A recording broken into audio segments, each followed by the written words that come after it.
ಸಮರ್ಥ ಹುಡುಗನಿಗೆ ಈ ದಕ್ಷಿಣ ಕ್ಷೇತ್ರನ ನಡೆಸೋ ಸಮರ್ಥತೆ ಇದೆ. ದಯವಿಟ್ಟು ಆ ಹುಡುಗನಿಗೆ ನಿಮ್ಮ ಆಶೀರ್ವಾದ ಮಾಡಬೇಕು ಅಂತ ನಾನು ವಿನಂತಿಸ್ತೀನಿ. ಎಲ್ಲ ಮೈನಾರಿಟಿ ನನ್ನ ಅಣ್ಣ ತಮ್ಮಂದಿಗೆ ರಿಕ್ವೆಸ್ಟ್ ಮಾಡ್ತೀನಿ. ನೀವೇನೋ ಚಿಕ್ಕ ಪುಟ್ಟ ಅಸಮಾಧಾನಕ್ಕೆ ಆ ಬಿಜೆಪಿ ಅಯೋಗ್ಯರಿಗೆ ಮುಟ್ಟಾಳರಿಗೆ ಓಟ್ ಹಾಕಿದ್ರೆ ನಿಮ್ಮ ದೇಶಭಕ್ತಿಯನ್ನ ಪ್ರಶ್ನೆ ಮಾಡಿದವರು ಬಿಜೆಪಿಯವರು. ನಿಮ್ಮ ಮನೆ ಹೆಣ್ಣುಮಕ್ಕಳನ್ನ, ನಿಮ್ಮ ಮನೆಯ ಹೆಣ್ಣು ಮಕ್ಕಳ ಬಗ್ಗೆ, ಮುಸ್ಲಿಂ ಸಮುದಾಯದ ಹೆಣ್ಣು ಮಕ್ಕಳ ಬಗ್ಗೆ ಕೆಟ್ಟದಾಗಿ ಮಾತಾಡಿದವರು ಆ ಬಿಜೆಪಿಯವರು. ಆ ಬಿಜಾಪುರದೊಂದು ಕೋತಿ ಇದೆ, ಮೈಸೂರದೊಂದು ಕೋತಿ ಇದೆ. ಚಿಕ್ಕ ಪುಟ್ಟ ಬೇಸರ ಇರ್ಬೋದು, ಆದ್ರೆ ಇವತ್ತು ಕಾಂಗ್ರೆಸ್ ಪಕ್ಷ ಇವತ್ತು ನಮ್ಮ ದೇಶದಲ್ಲಿ ಹಿಂದೂಗಳಿಗೆ ಎಷ್ಟು ದೇಶಭಕ್ತಿ ಇದೆಯೋ ಅಷ್ಟೇ ದೇಶಭಕ್ತಿ ಮುಸ್ಲಿಮರಿಗೂ ಇದೆ.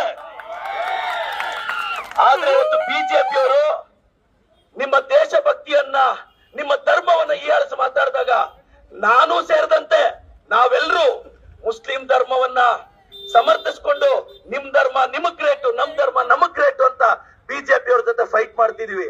ನನ್ನ ಅಣ್ಣ ತಮ್ಮಂದ್ರಿಗೆ ಒಂದು ರಿಕ್ವೆಸ್ಟ್ ಮಾಡ್ತೀನಿ, 55-60 ಸಾವಿರ ಜನ ನೀವೇನಿದ್ದೀರಾ, ಎಸ್ ಸಮುದಾಯದಲ್ಲಿ ಬಹಳಷ್ಟು ಜನ ಹಿರಿಯರಿದ್ದಾರೆ ಸರ್.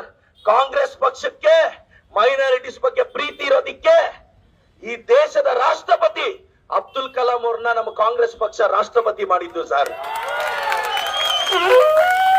ಮೊದಲನೇದು. ಎರಡನೇದು, ನಮ್ ಸ್ಪೀಕರ್ ಖಾದರ್ ಸಾಹೇಬ್ರು ಇಸ್ಲಾಂ ಧರ್ಮದವರು. ಜಮೀರಣ್ಣ ಅಷ್ಟೇ ಯಾಕೆ, ನಮ್ಮ ಮುಖ್ಯಮಂತ್ರಿಗಳ ವಿಶೇಷ ಅಧಿಕಾರಿ ಸ್ಪೆಷಲ್ ಆಫೀಸರ್ ನಜೀರ್ ಅಹಮದ್ ಸಾಹೇಬ್ರು. ನಮ್ಮಲ್ಲಿ MLC ಇದ್ದಾರೆ. ಎಸ್, ನಿಮಗ್ ಕೊಡೋ ಪ್ರಿಯಾರಿಟಿ ಪಕ್ಷ ಕೊಡುತ್ತೆ.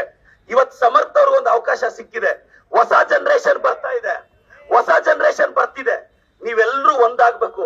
ಏನೋ ಬೇಸರದಲ್ಲಿ ನೀವು ಆ ಬಿಜೆಪಿ ಅಯೋಗ್ಯರಿಗೆ ಓಟ್ ಹಾಕಿದ್ರೆ ನಿಮ್ ಮನೆ ಹೆಣ್ಣು ಮಕ್ಕಳ ಬಗ್ಗೆ ಮಾತಾಡ್ದವನಿಗೆ ಹೆಂಗಣ ಓಟ್ ಹಾಕ್ತೀರಾ ನೀವು? ನಿಮ್ ಧರ್ಮದ ಬಗ್ಗೆ ಮಾತಾಡ್ದವನಿಗೆ ಹೆಂಗಣ ಓಟ್ ಹಾಕ್ತೀರಾ? ಇವತ್ತು ನಿಮ್ಮನ್ನ ಹೆಜ್ಜೆಗೂ ಹೀಯಾಳಿಸ್ತಾರ ಅವರು. ನಾವು ಬಡ್ಜೆಟ್ ಏನಾದ್ರು ಮೊನ್ನೆ ಬಡ್ಜೆಟ್ ಮಂಡಿಸಿದ್ವಿ, ಮೈನಾರಿಟಿ ಮಕ್ಕಳಿಗೆ ಹಾಸ್ಟೆಲ್ ಕೊಟ್ವಿ, ಮೈನಾರಿಟಿ ಮಕ್ಕಳಿಗೆ ಸ್ಕಾಲರ್ಶಿಪ್ ಕೊಟ್ವಿ, ಮೈನಾರಿಟಿ ಕಾಂಟ್ರಾಕ್ಟ್ ಗೆ ರಿಸರ್ವೇಶನ್ ಕೊಟ್ರಿ.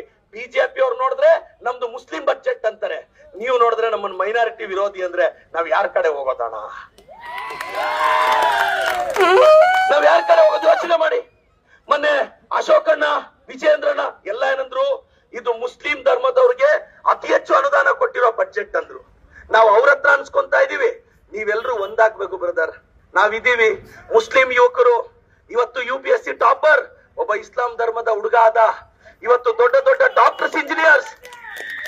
ನೀವು ಸರ್, ನಾನು ನಿಮ್ ಧರ್ಮವನ್ನ ಕರ್ನಾಟಕದಲ್ಲಿ ಬಿಜೆಪಿ ಅವರು ಒಂದು 5-6 ಜನ ಕೆಟ್ಟದಾಗಿ ಮಾತಾಡ್ತಿದ್ರು.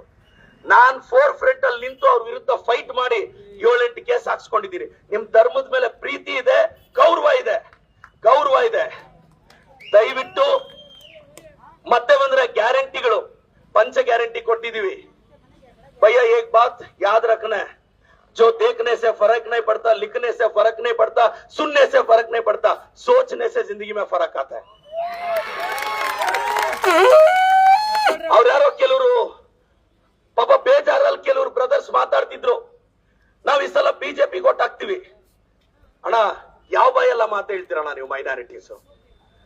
ನಿಮ್ಮನ್ನ ದೇಶದಿಂದ ಓಡಿಸ್ಬೇಕು ಅಂತ ಮಾತಾಡೋ ಅಯೋಗ್ಯರಿಗೆ ಯಾವ ಮುಖ ಇಟ್ಕೊಂಡು ಹೋಗಿ ಓಟ್ ಹಾಕ್ತೀರಣ್ಣ? ಒಂದೇ ಒಂದ್ಸಲ ಯೋಚನೆ ಮಾಡಿ ನೀವಷ್ಟೇ.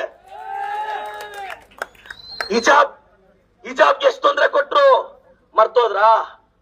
ನಿಮ್ ಮನೆ ಹೆಣ್ಮಕ್ಳಿಗೆ ಎಷ್ಟು ಅವಮಾನ ಮಾಡಿದ್ರು ಮರ್ತೋದ್ರಾ? ನಿಮ್ ಧರ್ಮವನ್ನ ನಾವು ಗೌರವಿಸಿದ್ರೆ ಹೆಣ್ಣು ಮಕ್ಕಳನ್ನ ಎಕ್ಸಾಮ್ ಹಾಲಿಂದ ನಿಲ್ಲಿಸಬೇಕು, ಆಚೆ ಕಳಿಸ್ಬೇಕು ಅಂತ ಅವಮಾನ ಮಾಡಿದ್ರು, ಇದೆಲ್ಲ ಮರ್ತೋದ್ರಾ? ಎಸ್, ಮುಂದಿನ ದಿನಗಳಲ್ಲಿ ದಕ್ಷಿಣ ಭಾಗದ ನನ್ನ ಮುಸ್ಲಿಂ ಮುಖಂಡರಿಗೆ ನನ್ನ ಪಕ್ಷ ಗೌರವ ಕೊಡುತ್ತೆ. ನಮ್ಮ ಮಲ್ಲಿಕಾರ್ಜುನ್ ಖರ್ಗೆ ಸಾಹೇಬ್ರಿದ್ದಾರೆ, ನಮ್ಮ ಮಲ್ಲಿಕಾರ್ಜುನ್ ಅಣ್ಣ ಇದ್ದಾರೆ, ಇವತ್ತು ಶಾಮನೂರ್ ಶಿವಶಂಕರಪ್ಪನವ್ರ ಸಾಹೇಬ್ರು ಅವ್ರದೇ ಆದ ಹೆಜ್ಜೆ ಗುರುತು ಬಿಟ್ಟೋಗಿದ್ದಾರೆ. ಆ ಕುಟುಂಬದ ಕುಡಿ ಹೊಸ ಜನರೇಷನ್. ದಯವಿಟ್ಟು ನೀವು ಬೇಜಾರು ಬೀಳ್ಬೇಡಿ. ನನ್ನಂತ ಒಬ್ಬ ಅನಾಥ ಹುಡುಗನ ತಂದು ಪಾರ್ಟಿ ಟಿಕೆಟ್ ಕೊಟ್ಟು MLA ಮಾಡಿದೆ. ಸಂದರ್ಭ ತಕ್ಕಂತೆ ಟಿಕೆಟ್ ಕೊಟ್ಟಿದ್ದಾರೆ. ಮುಂದಿನ ದಿನಗಳಲ್ಲಿ ಮೈನಾರಿಟೀಸ್ಗೆ ಸೂಕ್ತ ಸ್ಥಾನಮಾನ ಸಿಗುತ್ತೆ. ಅಲ್ಲೋಣ, ಬಿಜೆಪಿ ಅವ್ರು ಏನಂತಾರೆ, ನಿಮ್ಮನ್ನ ಅದ್ಯಾವ್ದೋ ದೇಶಕ್ಕೆ ಹೋಗಿ ಅಂತಾರೆ. ಅಯೋಗ್ಯರಿಗೆ ಹೇಳ್ತಿದ್ದೀನಿ, ಭಾರತದ ಬಗ್ಗೆ ನಿಮ್ಮಪ್ಪ, ನೀನು ನಿಮ್ಮ ಅಪ್ಪನಿಗಿಂತ ಜಾಸ್ತಿ ಪ್ರೀತಿ ಮುಸ್ಲಿಮರಿಗೂ ಇದೆ ಅಂತ ಅವ್ರಿಗೆ ಹೇಳ್ತೀನಿ. ಇದೆಯಾ ಇಲ್ವಾ? ನೀವೆಲ್ಲ ಒಂದಾಗಿ, ಎಲ್ರು ಒಂದಾಗ್ಬೇಕು. ನಿಜವಾಗ್ಲೂ ಹೇಳ್ತೀನಿ, ಮೈನಾರಿಟೀಸ್ಗೆ ಬಿಜೆಪಿ ಅವ್ರು ಮಾಡಿರೋ ಅವಮಾನದಲ್ಲಿ ನೀವು ಒಂದೋಟ ಅವ್ರಿಗೆ ಹಾಕಿದ್ರು ನಮ್ಮ ಆತ್ಮಾಭಿಮಾನ, ನಾವೇ ಅವಮಾನ ಮಾಡ್ಕೊಂಡಂಗೆ ಸರ್. ಸರ್, ಎರಡನೇದು, ಇವತ್ತು ಕಾಂಗ್ರೆಸ್ ಅಧಿಕಾರದಲ್ಲಿದೆ. ನೀವು ಶಾಮನೂರು ಶಿವಶಂಕರಪ್ಪ ಸಾಹೇಬ್ರನ್ನ ನೋಡಿದೀರಾ, ಹಿರಿಯರು. ಈ ಜನರೇಷನ್ ಹುಡುಗರು, ನನಗೆ ನಂಬಿಕೆ ಇದೆ ಶಾಮನೂರು ಶಿವಶಂಕರಪ್ಪ ಸಾಹೇಬ್ರಿಗಿಂತ ಒಳ್ಳೆ ಹೆಸರನ್ನ ನನ್ನ ತಮ್ಮ ಸಮರ್ಥ ತಗೊಂತಾನೆ ಅನ್ನೋ ನಂಬಿಕೆ ನನಗಿದೆ. ನೀವು ಹೊಸ ಜನರೇಷನ್ಗೆ ಅವಕಾಶ ಕೊಡಬೇಕು. ಇವತ್ತು ಸಮರ್ಥ ಬಂದಿದ್ದಾನೆ. ನಾನೀಗ ನಾಮಿನೇಷನ್ ಹೋಗೋದಕ್ಕಿಂತ ಮುಂಚೆ ಸಮರ್ಥ ಹತ್ರ ಒಂದು 10 ನಿಮಿಷ ಆ ಹುಡುಗನ ಕನಸುಗಳು ಕಟ್ಕೊಂಡಿದ್ದಾನೆ ಈ ಕ್ಷೇತ್ರದ ಬಗ್ಗೆ. ಭಯ ಏಕ್ ಬಾತ್ ಬೋಲ್ನಾ ಚಾತೋ ಅಪ್ಪೋ. ನನಗೊಂದು ಅವಕಾಶ ಕೊಡ್ತು ಪಾರ್ಟಿ, ನಾನು ಗೆದ್ದೆ. 260 ಹಳ್ಳಿ ಮನೆಗೆ ಹೋಗಿ ಕುತ್ಕೊಂಡು ಕಷ್ಟ ಕೇಳಿದ್ದೀನಿ ಭಯ್ಯ. ಮನೆಗೆ ಹೋಗಿದ್ದೀನಿ. ಹೊಸ ಜನರೇಷನ್ ಬಂದಿದ್ದಕ್ಕೆ ತಾನೆ 10 ಆಂಬುಲೆನ್ಸ್ ಬಿಟ್ಟಿದ್ದೀನಿ, ಮನೆಗೆ ಹೋಗಿದ್ದೀನಿ. ನನಗೆ ನಂಬಿಕೆ ಇದೆ ಸಮರ್ಥ ದಾವಣಗೆರೆನ ಯಶಸ್ವಿಯಾಗಿ ನಡೆಸ್ತಾನೆ. ನೀವೆಲ್ಲ ಒಂದಾಗ್ಬೇಕು. 9ನೇ ತಾರೀಕು ಎಲೆಕ್ಷನ್ ಇದೆ. ಏನ್ ಭಯ್ಯ, ನಮ್ ವಾರ್ ನಿಲ್ಸೋ ಯೋಗ್ಯತೆ ನಮ್ ದೇಶದ ಅತ್ಯುನ್ನತ ಸ್ಥಾನದಲ್ಲಿರೋ ವ್ಯಕ್ತಿಗಿಲ್ಲ. ಯಾರೋ ಡೊನಾಲ್ಡ್ ಟ್ರಂಪ್ ಬಂದು ನಿಲ್ಸ್ಬೇಕ ಭಯ್ಯ? ಅದ್ಯಾವುದೋ ಜಲಸಂಧಿಯಿಂದ ಸಿಲಿಂಡರ್ ತಗೊಂಬರೋ ಕೆಪಾಸಿಟಿ ಇಲ್ಲ. ಯೂತ್ಸ್ ಎಲ್ಲ ಯಾವ ಮುಖ ನೋಡಿ ಓಟ್ ಹಾಕ್ತಿರ್ರಿ ನೀವು? ನಿಮ್ ಮನೆಗೆ ಅಡಿಗೆ ಮಾಡಕ್ ಸಿಲಿಂಡರ್ ಕೊಡೋ ಯೋಗ್ಯತೆ ಇಲ್ದಿರೋ ನ್ಯಾಷನಲ್ ಪಾರ್ಟಿಗೆ ಯಾವ ಮುಖ ಇಟ್ಕೊಂಡು ಇನ್ನ 11 ವರ್ಷ 12 ವರ್ಷದಿಂದ ಅದೇ ಗುಂಗಲ್ ಇದ್ರೆ ಹೆಂಗೆ?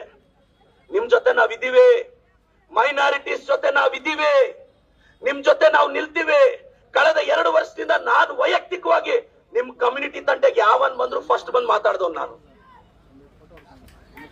ಅಣ್ಣ, ನಿಮ್ ಕುಟುಂಬದ ಹೆಣ್ಮಕ್ಳ ಬಗ್ಗೆ ಒಂದು ಬಿಜಾಪುರದ ಕೋತಿ ಬಾಯಿಗೆ ಬಂದಂಗ ಮಾತಾಡುತ್ತೆ.